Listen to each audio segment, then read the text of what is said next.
जन्म जिस दिन हुआ समझो, कहते हैं हमारे गुरुजी कि जन्म जिस दिन हुआ समझो, समझ लो, उसी दिन ये ज्ञान हो जाना चाहिए कि जन्म जिस दिन हुआ समझो, कभी तो मौत भी होगी। जन्म जिस दिन हुआ समझो, कभी तो मौत भी होगी। सुबह होने से पहले तक, सुबह होने से पहले तक है आगे रात भी होगी।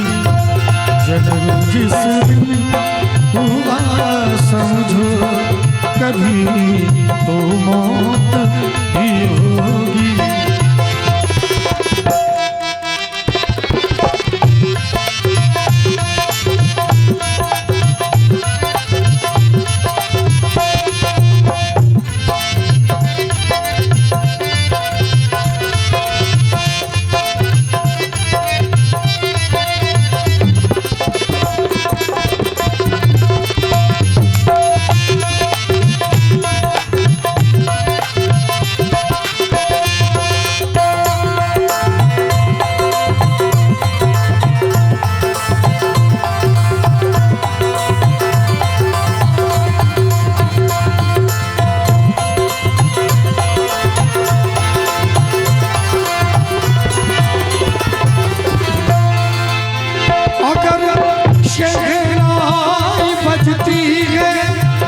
किसी के जन्म होने पर,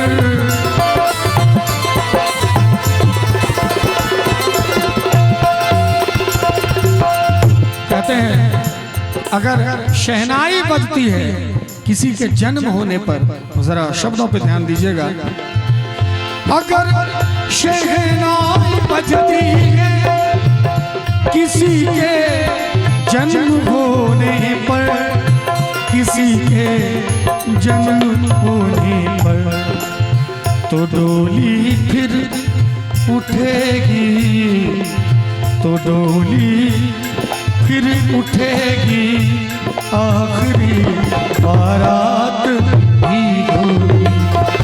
जन्म जिस दिन हुआ समझो, कभी तो मौत भी होगी।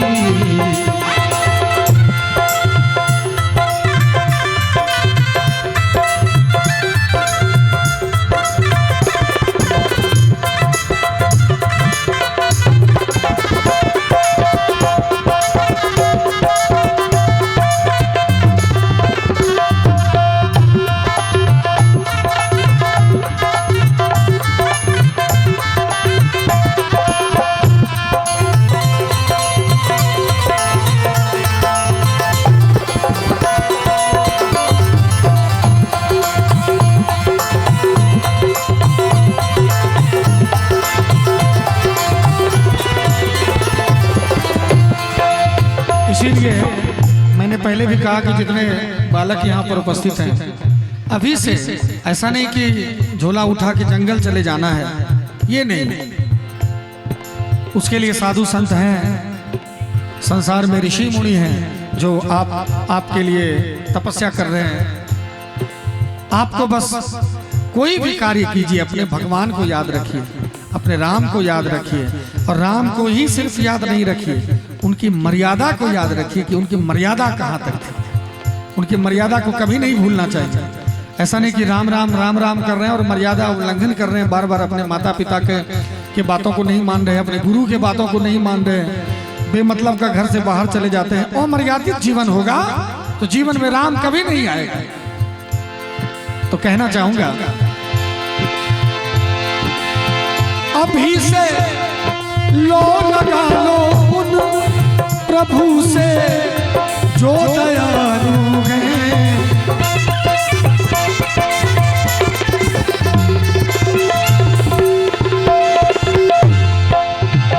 अभी से लो लगा लो उन प्रभु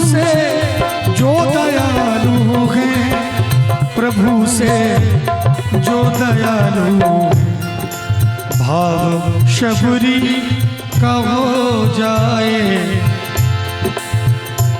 लोग कहते हैं कि भगवान मिलेंगे क्या, लेकिन आप शबरी हैं क्या? अगर हैं शबरी तो भगवान मिलेंगे।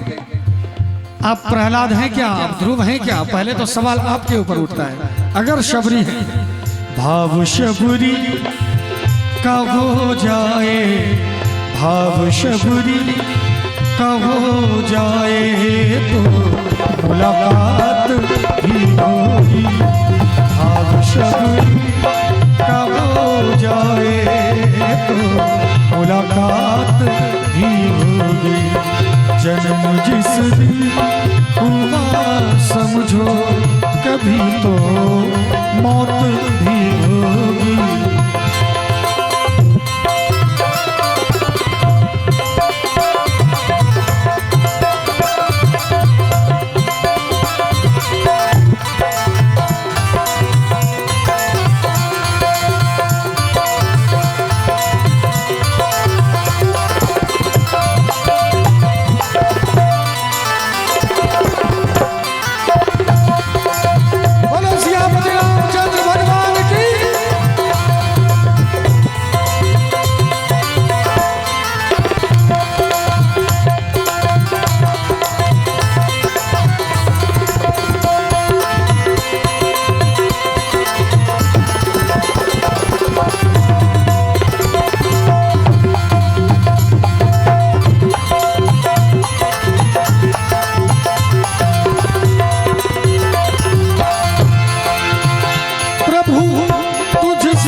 प्रभु तुझसे अलग नहीं है। जैसे एक आम पेड़ से टूट के गिरता है, जरा ध्यान दीजिएगा सभी विद्वान यहाँ पर बैठे हुए।